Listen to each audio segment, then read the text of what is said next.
Tara na, alis na tayo. Tara!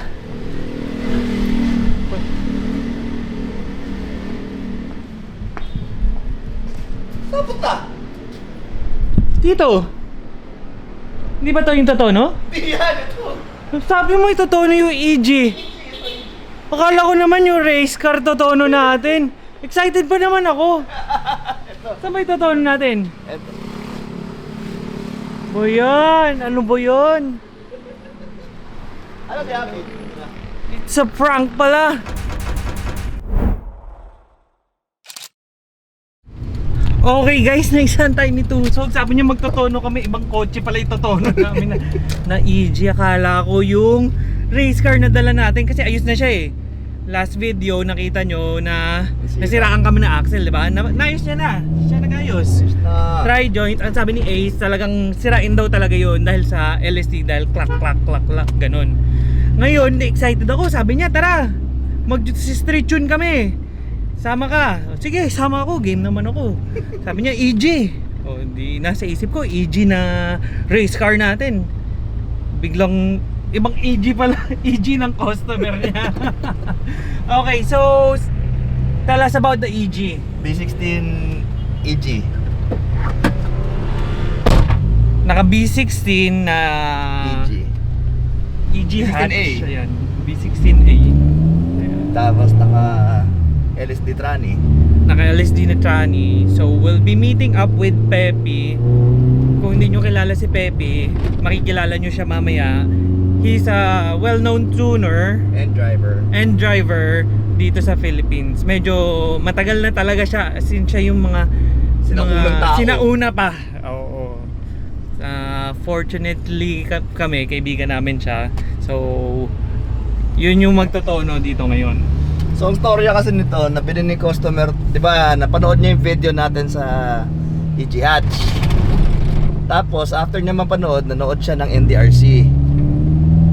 Tapos nakita yung niya, karera. Oo. Napanood niya yung karera mo. Napanood Sabi ko niya. sa inyo, panoorin niyo yung karera. Hindi ko alam kung pumunta siya doon o napanood niya yung karera sa live stream o whatever. Tapos Nasa noon, YouTube ni Tusog yung panoorin niyo. tapos yun, binili niya to. Ah, talaga? Oo! Right after? Oo. Wow. 400 plus niya nabili to. Okay, tapos?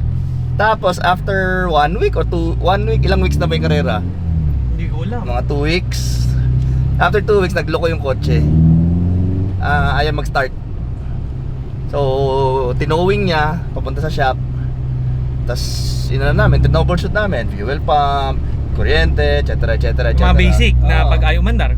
Tapos, na-discover namin na yung wiring ng sa ECU ang problema. Dito. Somewhere there. Ano nangyari? Ano yung wiring? Spaghetti. So, Hoy, wala tayong ano dito, roll cage ngayon. Wala nakaharang. So revamp namin yung wiring. Tapos okay na, one click na. Tapos sabi niya gusto rin niya sana ipatono. So tinawagan ko si Pepe. Tapos may mga discover tayong issues din sa kotse like power steering. Pag kumakaliwa ka, maingay yung power steering. So after tono, babalik ulit sa shop to kasi papalitan na namin lahat ng power steering components para okay na ulit. Sarap ng gamitin nun after. Swerte mo, boss. Totono ni Pepe Santos. Galing nun. Tapos after, bago namin to, no, syempre, chinek ko muna yung valve clearances, etc. etc. Basic tune-up. We found out na may mga cylinder, may mga valves na ang clearance ay 7, may mga valves na clearance ay 8, meron ding G's. So, iba-iba. Iba-iba. So, inayos mo namin para pag tinono mamaya, smooth na. Ang problema lang, kaninang umaga, nagloko ang speed sensor. Okay. So, hindi gumagana yung speedometer. So wala tayong VTEC. Hindi tayo maka-VTEC ngayon kasi nagla-launch control eh. Parang nakatunog din yung box dati. Oh. So, sabi naman ni Pepe na hindi naman daw magiging issue. Kaya bumibigla ng ganon, magaspang yung throttle cable. Okay. Medyo matigas pag tinapakan mo. Tapos, Unang tapak. Oo. Pag biglang gaganon. Ano ka dapat palitan doon? Buong kable? Cable. No? Baka pwede mo i-lube lang. Baka. Pero maganda yung pagkabuo ng kotse. Usually nararamdaman ko siya sa CR-V. CR B20. Gen 1. Oh, it's a Gen 1. Pero diba, ang tahimik ng kotse, walang kalampag. Oo nga. Kotse nga eh. Comfy upuan. Yan, naka SR3. Gathers. Gathers likod. Malayo sa race car. Oo. Kaya sabi ko pa nagbuo EG, gusto ko ganito. Walang vibration. Okay, little background sa sinasabi ni Tusog kanina about the valve clearance. Kasi sa mga Honda, meron usually tinatawag na Tapet. tappets. Yung valve clearance na nasa head, sinusukat siya gamit yung filler gauge. Iba-iba daw yung sukat nun. Magkaiba yung intake tsaka exhaust eh. Usually, anong sukat nun? Kung normalan lang, 8.8, ganyan. So, nang-discover daw nila, instead of 8.8, 8 yung intake, 0.008 yun, di ba? Intake tsaka 0.008 sa exhaust. And na-discover namin yung sa intake, iba-iba. Yung sa exhaust okay, pero yung sa intake, iba-iba. So, when you have your cars like this, e.g. B-Series, D-Series, mga ganun, have Sensitive sa your ganun yun, no? tappets check. Yun lang ang buhay ng makina ng Honda. It can make or lose power dahil lang dun. Kasi medyo Honda boy rin talaga kami ever since. Ayan. So we're heading out. We'll catch you later pag pupunta na namin si Pepe. Okay, so nandito namin sa Marcos Highway. Ayun yung EG na itotono namin. Yan yung akala kong race car pala. Ito pala. So we're having a little bit of problems. Yung speed sensor niya hindi gumagana. Pag ganitong kotse, yung speed pag hindi gumagana ang speed sensor, hindi siya bumi-VTEC. Siyempre, essential yung VTEC na yan sa pagtotono. So, check up muna nila and they're gonna install the AFR gauge. Kasi isa pa yun essential para sa tuning. V16A. Yeah, maghanap muna kami ng speed sensor. Yan si Boss Steve. Ayan yung magtotono. Camera niya, anak niya. Mauhula. Ayan yung magtotono. Camera shy. So, dyan nakalagay ang speed sensor. Nilulukot ni Kenneth and si Kenneth. Nilulukot niya yung speed sensor. Sa transmission backside. Yan ang speed sensor natin. The culprit. Ano ulit? Mainit. Ayan. So yan yung sira na hahanapan muna namin na replacement bago magtono. So chine-check niya yung speed sensor muna ngayon.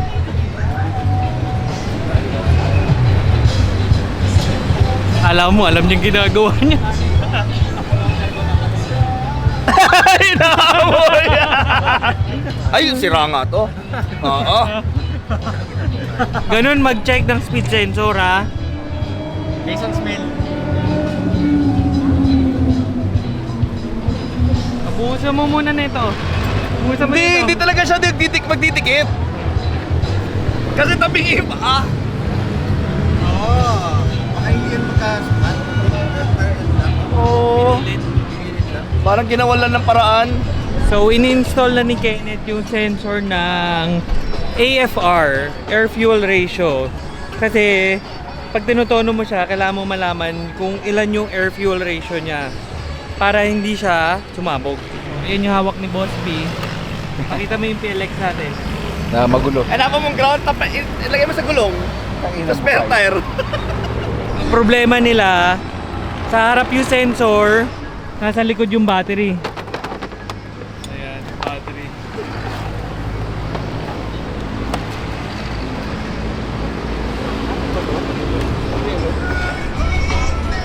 And we're still looking for speed sensor. Ayan. Yung sensor ng AFR, nasa header siya. Di ba? Kunyari headers, pababang ganon. Nandun siya sa may tranny side na. Dito na sa bandang likod. Usually, ganun.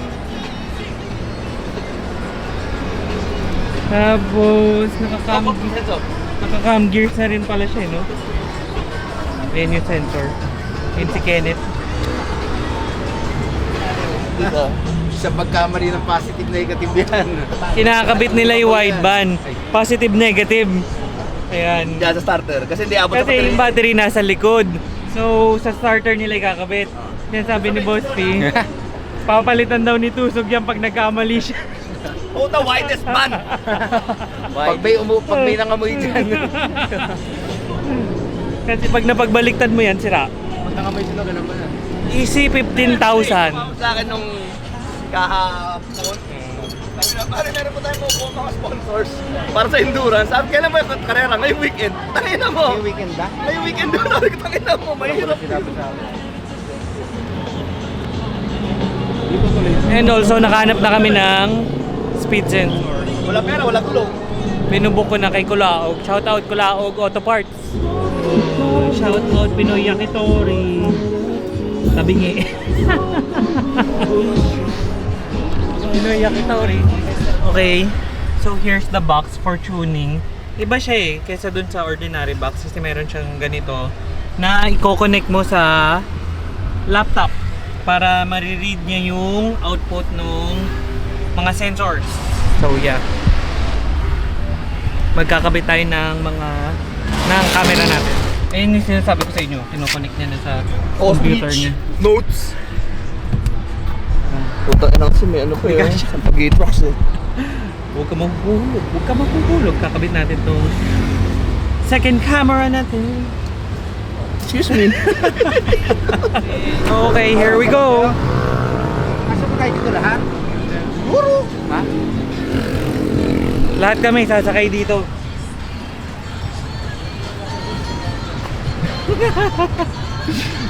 Okay. Okay. Yeah. Bata tayo, kasal naman tayo lahat ng ito ah. Ang lalaki nito eh. Yan. Likod kami. Ay, maganda pala yung legroom ng EG ah. Sa likod. Ha? Maganda rin yung legroom ng EG sa likod. Oo, nawala. Tapos nagano, nawala. Ano kaya yun? Tingnan mo, pag may nagagalaw dito. Ano yung problema nito? Gumaganyan yung RPM. Patay muna. Yan. Anak ni Boss Pepe. Tagapagmana daw siya. Yes. Ah. Siyempre ang driver natin. Sino? Bakit may magnet siya dito? Alin? Mga ano? Alagayin na cellphone niya. Baka ano? Ha? May magnet dito. Mga content creator. Ewan ko. Gago ba kaya na ng mahawak sa ceiling? Baka paano yung ceiling. Here we go! Ayan na. Driver natin eh. Tignan natin yung hairstyle niya sa likod. Sa likod. Hindi lang yan.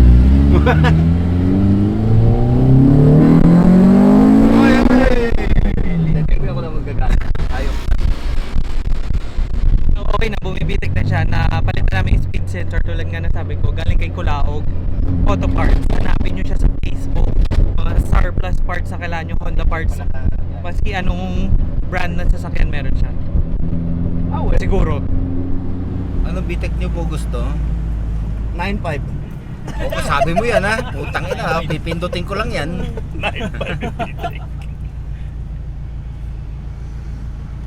Ato, stock lang to, no? Oo.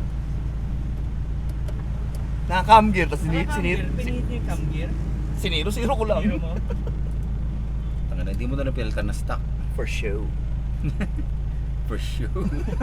May accent pa eh. Tang ina mo kahayop. Show, pare. Barata. Sorry.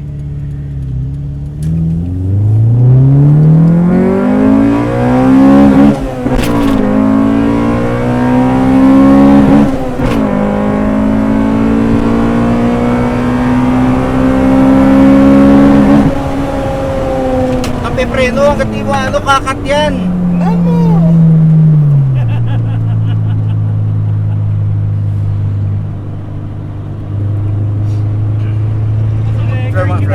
Floor lang ha, floor ha.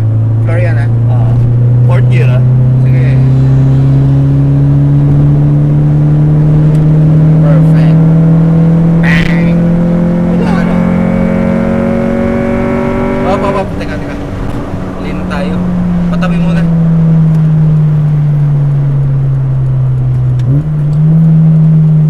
Wala tayo sa 0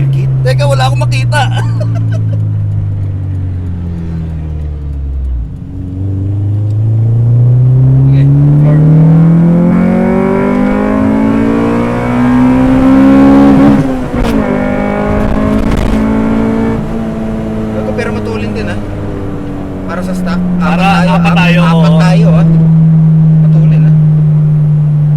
Papatulin pa natin. Magaan lang kami dito. Magaan lang kami. Ay! Ang! At putang ina Pepe! kita. Pepe, ilagay mo! Bangkain mo kaya. Sino talo? Ilagay mo! Smoke him! Ilagay mo yung tono natin. Map 3. Okay, no brakes. Try mo na. Teka lang, masikip dito. I-U-turn lang. Smoke him. Ano, paputok na Tama paputok. yung nabol mo. Mayroon R35 na nagpa-pop bangs pa sa amin. Mumuray pa sa atin. Naka wide body kits. Tayo naka white band lang. White bandits. White band. Gago, hindi ko alam kung anong gasolina nito. Ha? Ngayon. Kasi nung nakuha ko to kalahati tangke. O di, ito na yun. Kung ano man yung ginas niya. Sige, isang tira muna tayo sabay ano, timing. Magkano to na mag-ram air ba to? Hindi, street car lang to eh. Hindi naman to pang Gago pero matulin na. Maganda umatak para sa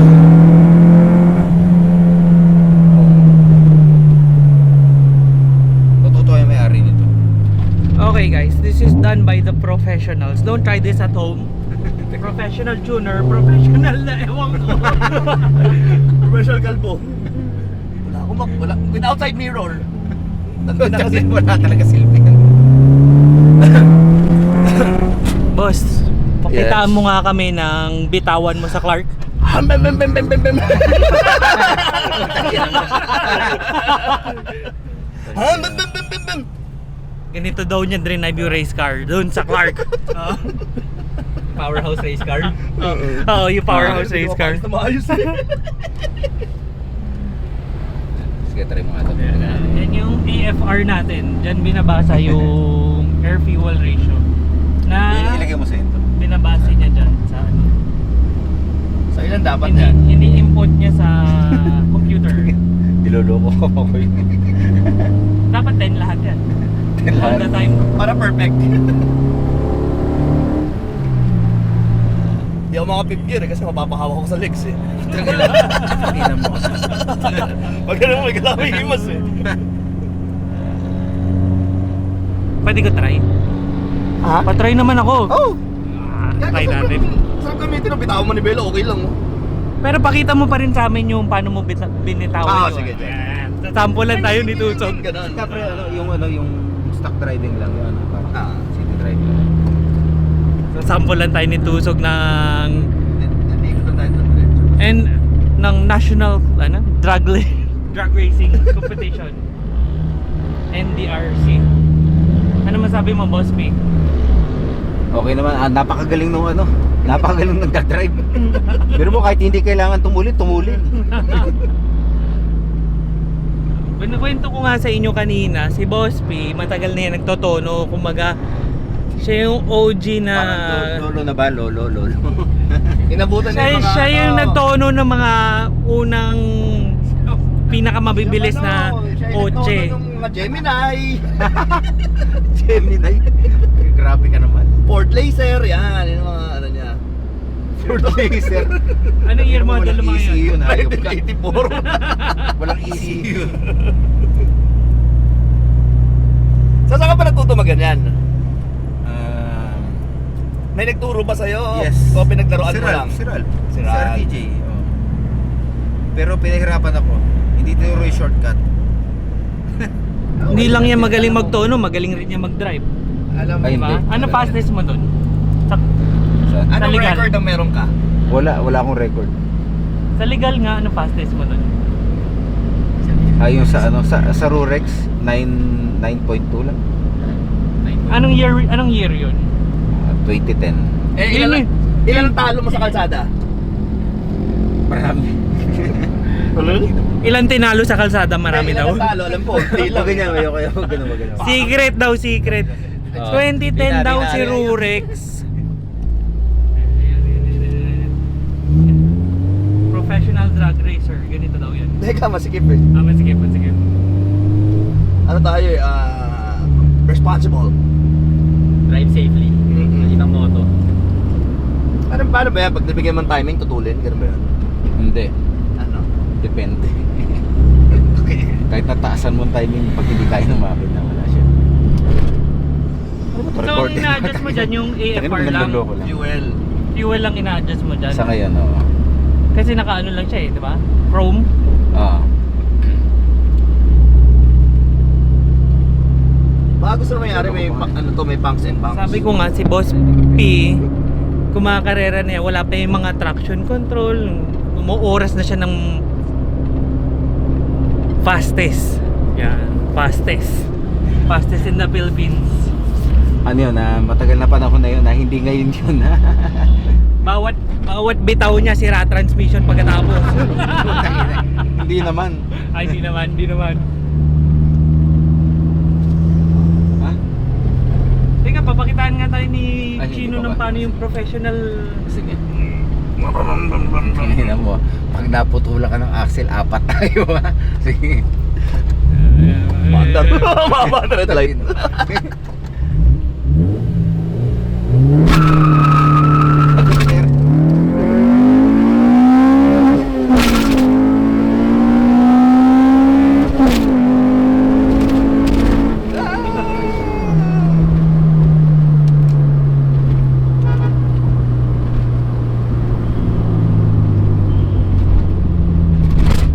Try Ace Ano ata oras gulong na? nito. Ano oras na?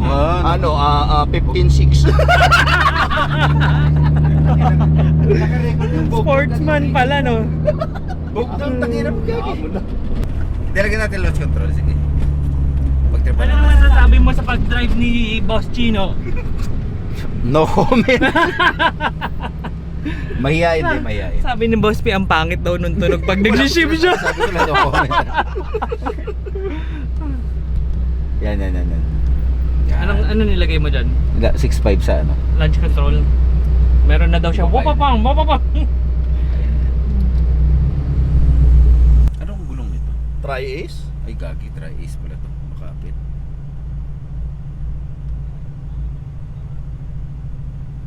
Ito yung may-ari. Saan? Ano daw, ayan yung may-ari. Sama daw siya sa vlog. Ewan ko, yung may-ari. Yan yung may-ari. FC. Baka hindi Ano sila yan? yan. Yan yung may-ari. Ito? Ayan yung may-ari ng kotse na to, tinutunan. So, ayan yung pinoprogram ni Boss P, yung Hindi, launch control. Settings lang. Ano? Yung mga rev Sineset niya limit, yung gano'n rev sa limit, idle. Oh. yung idle ng sasakyan kung gaano kataas, and VTEC, tsaka ngayon launch control nilagay mo sa 6.8. 6.8. Ito na. Laro mo ha. Babaguhin niya daw yung pagdadrive niya. Ano, launch control? Yung maan gumugulong eh.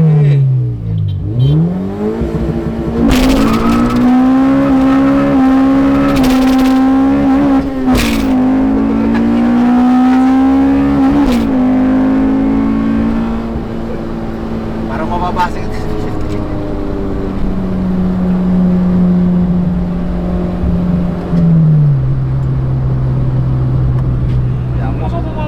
Okay, so we're done. Company ka. Pabalik na kami dun sa Pinoy Yakitori. Compound ka lang ang kukunin mo.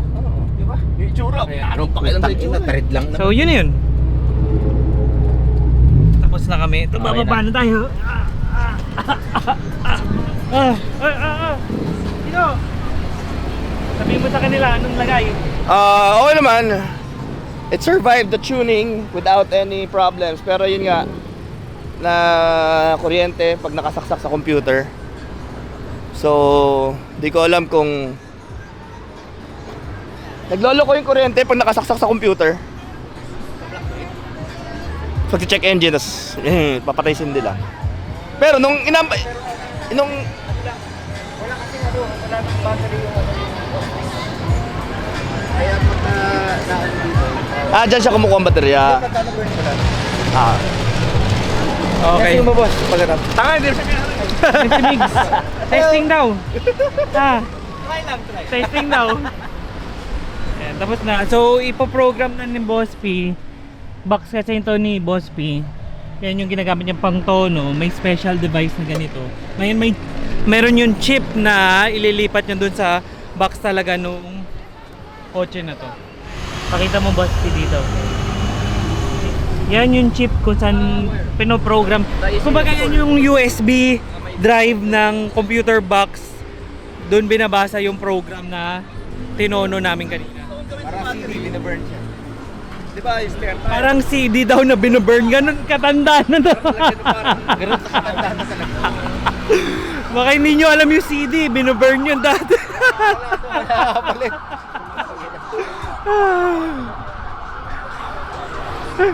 Siya pa yun, oh. Tapos saka natin. Alam mo sabi ni Pepe, ito yung ano niya, sa chip na binoburn daw. Oo. Para daw CD dati na binoburn rin. Sabi ko ganun na siya katanda. Hindi ko naabutan yun. Oo nga, ano ba yung CD na yun? Sabi niyan. So si boss may-ari. Ah. Ay boss, shout out sa'yo boss. Mag-i-enjoy ka dyan. First time nga lang din po mag-ano. Oo. Maliksi yung kotse. So, testingin ni Tusog kasama yung may-ari para mat-feel niya naman yung kanyang bagong tuned na EG hatch with a B16 engine. Teka, isisingit ko lang to na hindi daw marunong yung may-ari nito mag-drive ng manual. So first car niya to na manual. Binili niya nga daw dahil na-inspire siya sa karera ni Tusog. Ngayon first hand niya na experience yung pagbitaw ni Tusog, ni-nervyos daw siya. Makikita nyo dito ngayon.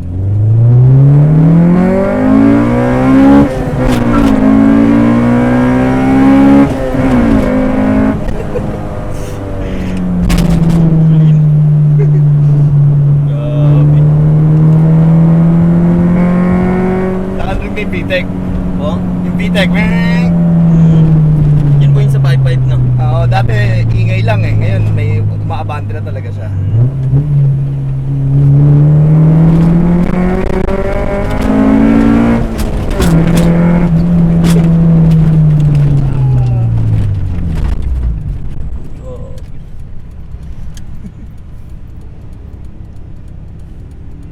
Grabe din po pag manual no?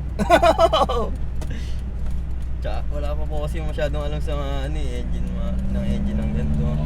Maganda yung makina ng bili mo. Healthy siya. Yun nga sabi na. Tsaka ganda nung kotse, buo. Buo yung kotse. Hindi siya kalambagin. Ayun lang, syempre, pag dinaan mo sa lubak ng Opo. yung edad na ng kotse naririnig mo doon. Pero pag maganda yung kalsada, solid na solid yung kotse. Diretso din. Tsaka mahirap maghanap ng transmission na ganyan eh. Yung LSD. Oo. Ano po ba yung sa LSD? Wala Sabay po. umiikot gulong. Sabay umiikot. Apat.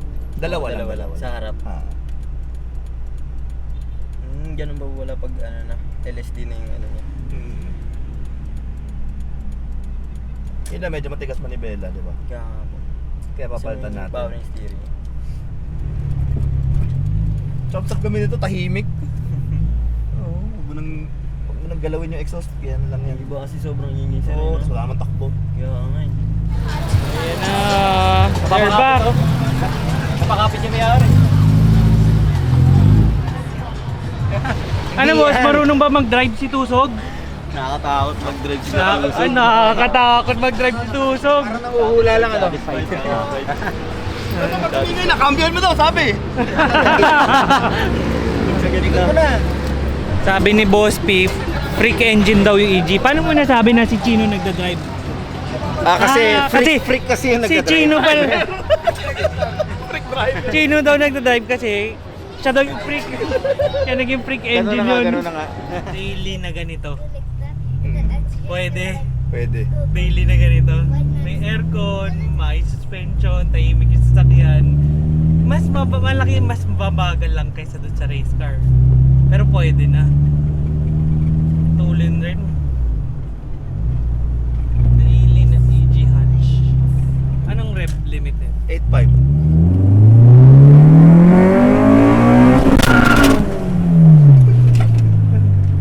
Nakakaya may mga tao. Baka magalit sila isa pa.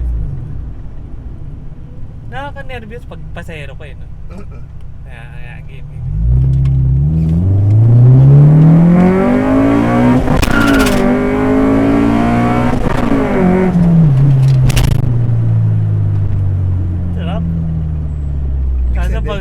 pag nasakay ka na sa race car, wala na. Oo nga. Mabagal na lahat. Pwede na to pang daily, pang kulit.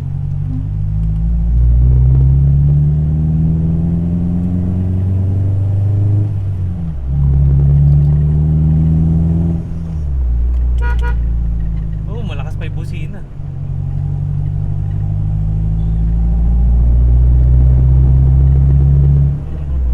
Short shift, di ba? Hindi? Ay, Hindi. Maganda Saan lang ako? kasi, Decho. Maganda lang yung shift kasi malutong pa. Hindi yung lupay-pay. Mas mabilis siya pag pasahero ka. Doon sa likod kanina. Tuloy na ako eh. Ngayon drive ko medyo hinahanap ko na yung race car. Wala guys, pag na-drive mo talaga yung race car na yun, sabi ko sa inyo, legit talaga siya. Ito, maabangan mo yung RPM eh. Yung race car, pag tingin mo, nasa red lit. Sagad na agad. Oo, sagad na agad eh. Malingat ka lang, 9,000 RPM na eh. Pwede na ako sa ganito, plus turbo, Oo. Wala, bitin to. B16, bitin. V16. Parang ang tulin-tulin talaga kanina nung nasa likod ako. Napapakapit pa ako. Dahil si Chino nagda-drive ka, kantulin. Freak. Freak driver. Freak driver.